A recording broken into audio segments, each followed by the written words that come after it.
Welcome to the Learning Pines YouTube. We hope this video helps. You start by confirming you have admin or root access, because removing blacklist entries requires elevated permissions. Once done, identify the adapter and OS, Linux, Windows, or Android change locations. Make a quick backup of any Bluetooth config and blacklist files to a timestamped folder. This preserves a restore point. Now open a terminal or file explorer.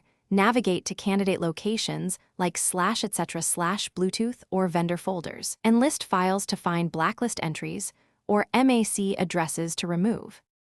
Next, edit the file containing the blacklist entries.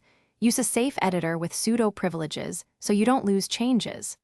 Once inside, search for the device MAC or name and remove only the lines that reference blocking flags. Don't delete unrelated settings.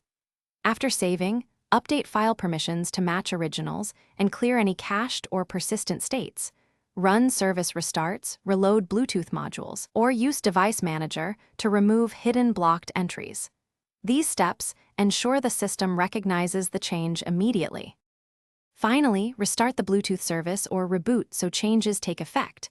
On Linux, use systemtool restart Bluetooth or rfkill unblock all, while Windows may need a device restart. Once active, make the device discoverable and repair using your OS pairing UI or Bluetooth tool commands.